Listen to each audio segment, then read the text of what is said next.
Hi guys, welcome to IGNOU guidance में आप सभी का बहुत बहुत स्वागत है। फ्रेंड्स, आज का जो वीडियो है ये आपका BEVAE 181 का है और पर्यावरण अध्ययन, जिसके अंतर्गत आज हम लेंगे महत्वपूर्ण MCQ यानी बहुविकल्पी प्रश्न जैव विविधता, प्रदूषण और संसाधन से। तो चलिए आइए देख लेते हैं वीडियो। ये है 4 यानी कि पार्ट जो है 4 है।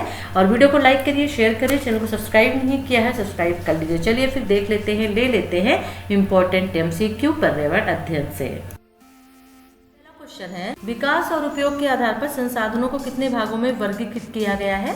तो देखिए, विकास और उपयोग के आधार पर संसाधनों को यहाँ पर दो भागों में वर्गीकृत किया गया है, यानी विकास और उपयोग के आधार पर संसाधन 2 प्रकार के होते हैं। ठीक है, अगला क्वेश्चन देखते हैं कि निम्न में से कौन सा कथन सही है। अब इस क्वेश्चन को समझिएगा।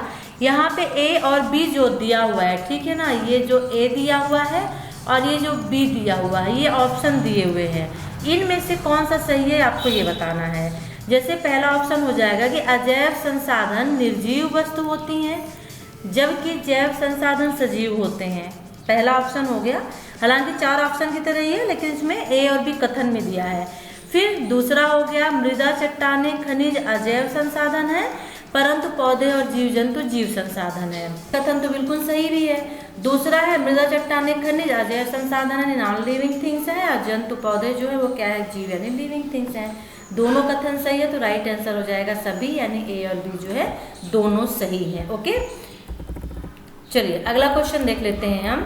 सौर ऊर्जा निम्न में से कौन सा संसाधन है। सौर ऊर्जा का कौन सा संसाधन है निम्न में से, ये आपको बताना है। देखिए, सौर ऊर्जा जो है वो नवीनीकरण संसाधन कहलाता है। कौन सा कहलाता है, नवीनीकरण, जिसे हम फिर से प्राप्त कर सकते हैं। प्रौद्योगिकी भी एक डैश निर्मित संसाधन है। वेरी वेरी इंपॉर्टेंट सभी क्वेश्चन से आपके संसाधन से हैं। तो प्रौद्योगिकी भी एक डैश निर्मित संसाधन है। तो प्रौद्योगिकी जो है एक मानव निर्मित संसाधन है। टेक्नोलॉजी जो प्रौद्योगिकी हम पढ़ते हैं वो किससे कौन बनाता है, उसे मानव बनाता है। ठीक है, संसाधनों का सफलतापूर्वक उपयोग करना है तो उन्हें नवीनीकरण के लिए समय देना क्या कहलाता है। संसाधनों का सफलतापूर्वक उपयोग करें तो नवीनीकरण के लिए समय देना क्या कहलाता है, संसाधन संरक्षण कहलाता है। जब हम किसी भी संसाधन का, या कोयला है ले लीजिए, जल है ले लीजिए, यदि इनका हम सफलतापूर्वक अच्छी तरह से उपयोग करें तो उन्हें नवीनीकरण के लिए जब हम समय देते हैं कि आगे के लिए भी वो हम बचा के रखें, ठीक है, तो वो क्या कहलाता है, संसाधन संरक्षण कहलाता है। निम्नलिखित में से कौन सा कथन पेटेंट के सही तरीके को परिभाषित करता है। पेटेंट का मतलब क्या होता है आपको पता है कि जब हम किसी चीज़ का आविष्कार करते हैं, किसी चीज़ का जन्म देते हैं, ठीक है ना, किसी भी एक विषय वस्तु को, तो उस पर सिर्फ और सिर्फ अपना उस व्यक्ति का अधिकार होना, तो किसी विचार अथवा आविष्कार का एकमात्र अधिकार होना पेटेंट कहलाता है। ठीक है, नीचे दिए गए कथनों में से कौन सा कथन सतत पोषणीय विकास को परिभाषित करता है। वेरी इंपॉर्टेंट है, सतत पोषणीय विकास। ठीक है, तो यहाँ पे इसकी परिभाषा आपको बताना है। तो देखिए, संसाधनों का उपयोग करने की आवश्यकता और भविष्य के लिए उसके संरक्षण में संतुलन बनाए रखना।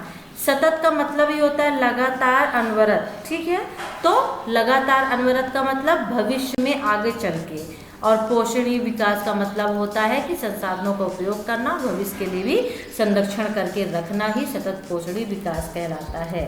संसाधन कितने प्रकार के होते हैं, तो देखिए यहाँ पे संसाधन जो प्राकृतिक संसाधन भी होते हैं, मानव निर्मित संसाधन भी होते हैं, मानव संसाधन भी होते हैं। तो ये सभी जो होते हैं संसाधन के प्रकार होते हैं। ऊपर हमने उपयोग और विकास से संबंधित संसाधन पढ़ा था, जो यहाँ पे उसके सिर्फ 2 प्रकार होते हैं। लेकिन संसाधन भी कितने प्रकार होते हैं, तो यहाँ पे 3 प्रकार होते हैं, प्राकृतिक संसाधन, मानव निर्मित और मानव संसाधन। ठीक है, निम्नलिखित में से कौन सा मानव निर्मित संसाधन है, अब आपको बताना है। मानव निर्मित संसाधन जिसका निर्माण मानव करता है। सीधी सी बात है, यहाँ पे उष्णकटिबंधीय वन तो ये प्राकृतिक हो जाएगा, झरने का जल ये भी प्राकृतिक, पहाड़ भी प्राकृतिक। कैंसर उपचार की जो औषधि है जो कि मानव बनाएगा, मेडिसिन है, मानव निर्मित संसाधन हो जाएगा। अगला क्वेश्चन, धारणीय विकास किसके उपयोग के उपयोग के संदर्भ अंतर पीढ़ीगत संवेदनशीलता का विषय है। यानी धारणीय विकास किसके उपयोग के संदर्भ अंतर पीढ़ीगत संवेदनशीलता का विषय है। देखिए इसका जो राइट आंसर है वो हो जाएगा प्राकृतिक संसाधन का विषय है। ठीक है, धारणीय विकास है। फ्रेंड्स, अब आज हमने जो जितने भी क्वेश्चंस लिए हैं वो आपके जैव विविधता से, प्रदूषण से और साथ ही साथ में संसाधन से लिए। तो फ्रेंड्स चलिए कुछ और क्वेश्चन जो है प्राकृतिक संसाधन से, नेचुरल रिसोर्स से ले लेते हैं। ठीक है, हमारा पहला क्वेश्चन है कि निम्नलिखित में से कौन बायोगैस ईंधन का स्रोत नहीं है। बायोगैस ईंधन का स्रोत नहीं है।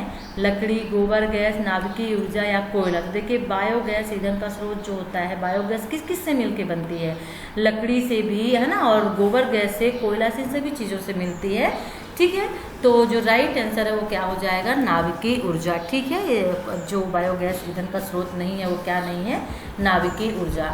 चलिए अगला क्वेश्चन देख लेते हैं कि जीवाश्म ईंधन की ऊर्जा का वास्तविक स्रोत है। अभी हमने देखा बायोगैस का स्रोत नहीं है, अब जीवाश्म ईंधन का स्रोत क्या है। ठीक है, नाभिकीय संलयन, चंद्रमा, सूर्य या इनमें से कोई नहीं। जीवाश्म ईंधन का, तो देखिए इनमें से कोई नहीं। तो फ्रेंड्स देखिए जीवाश्म ईंधन के अंतर्गत जैसे कोयला होता है, ठीक है ना, तो ये आपका जीवाश्म ईंधन के अंतर्गत आ जाएगा। लेकिन नाभिकीय संलयन, चंद्रमा, सूर्य से सौर ऊर्जा होता है तो सूर्य हो जाएगा इसमें। ठीक है, तो जीवाश्म ईंधन ऊर्जा का वास्तविक स्रोत इनमें से कोई नहीं होगा। ठीक है, गर्म जल प्राप्त करने के लिए हम सौर जल ऊष्मक का उपयोग किस दिन नहीं कर सकते हैं।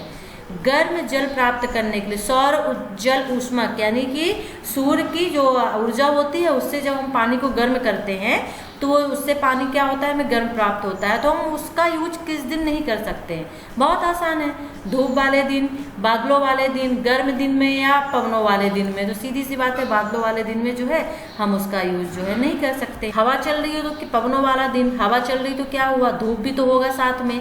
गर्म दिन से क्या मतलब हुआ, गर्म दिन है लेकिन धूप है साथ में। धूप वाला दिन हो तो पानी गर्म होगा ही, लेकिन जब बादल रहेंगे तो धूप नहीं होगी, तो उस दिन हम जो है गर्म जल प्राप्त नहीं कर सकते। इस तरह से थोड़ा सा लॉजिक लगाया जाता है। अगला क्वेश्चन ले लेते हैं, यूरो 2 का संबंध है। यूरो 2 का संबंध किससे है, वायु प्रदूषण से, जल से, मृदा से, या इनमें से कोई नहीं। तो इसका राइट आंसर हो जाएगा वायु प्रदूषण से। अगला क्वेश्चन ले लेते हैं, वन संपदा का एक उदाहरण है। वन संपदा का एक उदाहरण क्या है, मिट्टी, लकड़ी, तांबा, एल्युमिनियम।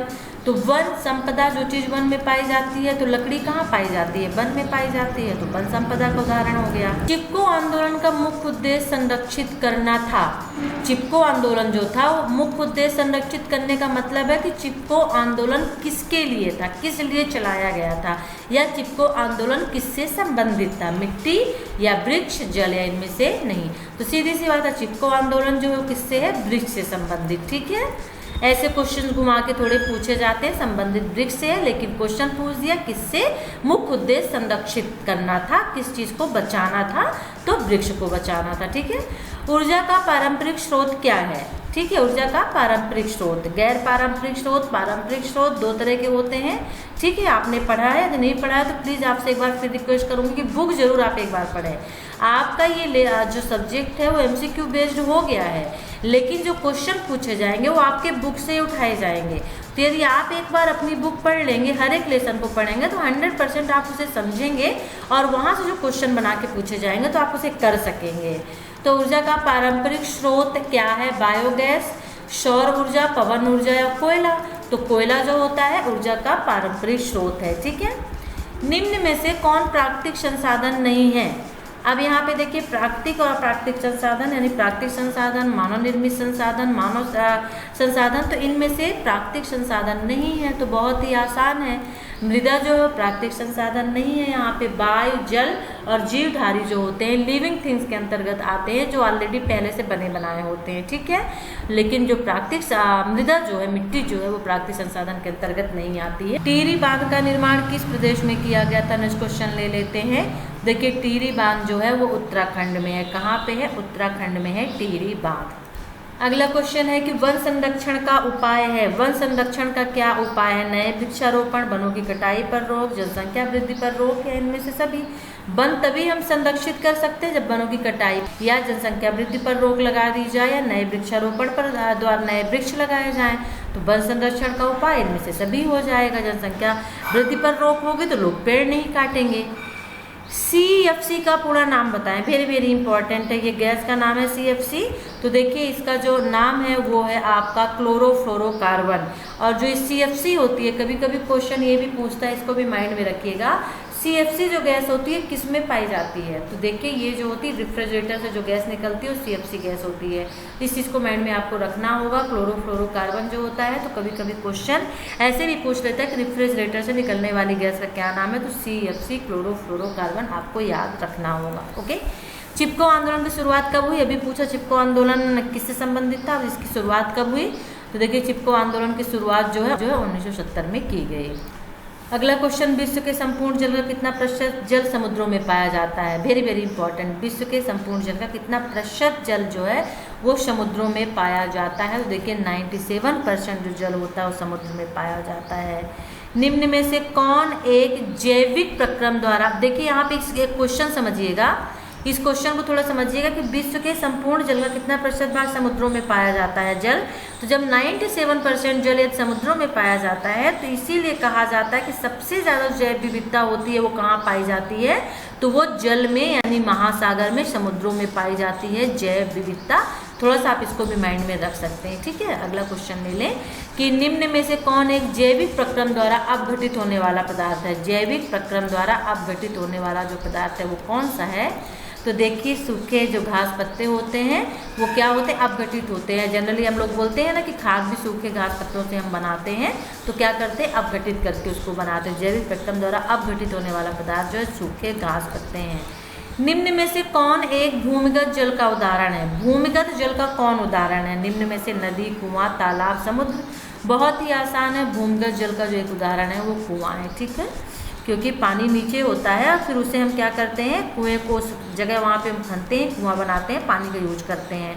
नदी, तालाब, समुद्र तो ऑलरेडी पहले से पानी ऊपर उनमें रहता है। भूमिगत जल का मतलब ही होता है पृथ्वी के नीचे का जल, ठीक है। गैर परंपरागत ऊर्जा स्रोत हैं। गैर परंपरागत ऊर्जा स्रोत कौन कौन से हैं? यहाँ पे ऑप्शन दिया है। गैर परंपरागत ऊर्जा स्रोत कोयला, पेट्रोल, डीजल, पवन ऊर्जा। देखिए परंपरागत ऊर्जा स्रोत और गैर परंपरागत ऊर्जा स्रोत दो तरह के होते हैं, ठीक है। तो यहाँ पे जो पवन ऊर्जा है वो गैर परंपरागत ऊर्जा स्रोत कहलाती है। कोयला, पेट्रोल और जो डीजल होते हैं ये परंपरागत ऊर्जा स्रोत के अंतर्गत आते हैं, ठीक है। अगला क्वेश्चन है, प्राकृतिक संसाधन नहीं है। अब इनमें से कौन सा प्राकृतिक संसाधन नहीं है? वायु, जल, मृदा या जीवधारी? तो सीधी सी बात है, जो प्राकृतिक संसाधन नहीं हो मृदा नहीं है, क्योंकि वायु, जल और जीवधारी जो है प्राकृतिक संसाधन के अंतर्गत आते हैं। वन संपदा एक उदाहरण है। वन संपदा किसका एक उदाहरण है? मिट्टी का, जल का, लकड़ी का, इनमें से कोई नहीं। तो अभी जस्ट हम देख के ही आ रहे हैं, लकड़ी का उदाहरण है। राजस्थान के किस ग्राम में चिपको आंदोलन के क्रम में महिलाओं ने जानें दी थी? आपको बताना है, उस ग्राम का नाम बताना है। चिपको आंदोलन के क्रम में महिलाओं ने जानें दी थी, तो देखिए खेजड़ी है। तो वहाँ पे खेजड़ी के वृक्ष पाए जाते थे। जो वहाँ के राजा थे उनको लकड़ी की जरूरत थी, उन्होंने सैनिकों को लकड़ी काटने के लिए भेजा था। वहाँ पे अमृता देवी नाम की जो महिला थी, उन्होंने लकड़ी नहीं काटने दिया, वो पेड़ से चिपक गई थी और फिर उनके साथ में उनकी 3 पुत्रियाँ थी, वो भी उससे चिपक गई थी और जो सैनिक थे उन्होंने उनको मार डाला था। और उन्हीं के इस साहस के चलते हुए 300 वर्ष पुरानी घटना है और सरकार जो है आज उनके नाम पे पुरस्कार चला रही है, जिसे अमृता देवी पुरस्कार कहा जाता है। ये वन संरक्षण से संबंधित पुरस्कार है और इसकी नगद राशि 1 लाख रुपए है। तो ये चीज़ें आपको माइंड में रखनी होगी, ठीक है। क्योटो प्रोटोकॉल किससे संबंधित है? क्योटो प्रोटोकॉल किससे संबंधित है? वेरी वेरी इंपॉर्टेंट ये आपका क्वेश्चन है। तो क्योटो प्रोटोकॉल जो आपका है वो भूमंडलीय ताप वृद्धि से संबंधित है, ठीक है। ग्लोबल वार्मिंग के लिए कौन सी गैस उत्तरदायी है? Very very important question. Global warming के लिए कौन सी गैस सबसे ज़्यादा उत्तरदायी होती है? तो देखिए यहाँ पे CO2 कार्बन डाइऑक्साइड जो गैस होती है ग्लोबल वार्मिंग के लिए सबसे ज़्यादा उत्तरदायी होती है, ओके। टिहरी बांध के टूटने से प्रभावित होने वाला नगर है। जब टिहरी बांध टूटा तो उससे प्रभावित होने वाला नगर कौन सा है? यहाँ पे आपको बताना है। तो देखिए हम टिहरी बांध कहाँ है, अभी जस्ट हम देख के आए हैं, उत्तराखंड में है। अब जो नगर दिए हुए हैं उनमें से उत्तराखंड में क्या है? तो सिर्फ एक ही नगर तो है जो उत्तराखंड में है, तो हरिद्वार, ओके। तो टिहरी बांध कहाँ है? यदि आप ये आपको मालूम है तो प्रभावित होने वाला नगर कौन सा है वो भी आप जल्दी से आंसर, उसके आंसर भी आप जल्दी से सेलेक्ट कर लेंगे। चलिए और भी क्वेश्चन ले लेते हैं। ऊर्जा का पारंपरिक स्रोत है, तो कोयला ऊर्जा का पारंपरिक स्रोत है। वन्य प्राणियों के विलुप्त होने का मुख्य कारण क्या है? क्यों वन्य प्राणी विलुप्त हो रहे हैं? सीधी सी बात है, निर्वीकरण, ठीक है। निर्वनीकरण जब होता है तो वहाँ पे जो वन्य प्राणी होते हैं, यानी कि जैसे जंगल है, फॉरेस्ट है, वहाँ पे कोई नई चीज़ बनाई जाए, मकान बनाया जाए, होटल रेस्टोरेंट बनाया जाए, ठीक है ना, तो वहाँ पे क्या होता है, या फिर पेड़ों को काटा जाए ठीक है, पेड़ों को काटने से भी तो होता है ना, क्योंकि उनका आश्रय जंगल होता है। जंगलों को आप काट देंगे, पेड़ों को काट देंगे तो वो कहाँ रहेंगे, तो विलुप्त होने के उनके मुख्य कारण होते हैं। तो फ्रेंड्स, कैसा लगा वीडियो? आई थिंक्स वीडियो अच्छा लगा होगा आपको, और आपके लिए भी बहुत सारे हम इसी तरह के MCQ लेके आएंगे। आपकी डिमांड PDF की है, तो वो भी हम जल्द से जल्द आपको अवेलेबल करवाएंगे। तो वीडियो को क्या करना है आपको पता है, लाइक करना है, शेयर करना है, और जो बेल आइकन है उसको जरूर आप टच कर लीजिएगा, ताकि मैं जो भी वीडियो डालूँ तुरंत आपको मिल जाए। चलिए फिर वीडियो को लाइक करिए, शेयर करिए, चैनल को सब्सक्राइब कर लीजिए, और नेक्स्ट वीडियो के साथ हम आपसे फिर मिलते हैं। तब तक के लिए टेक केयर, बाय।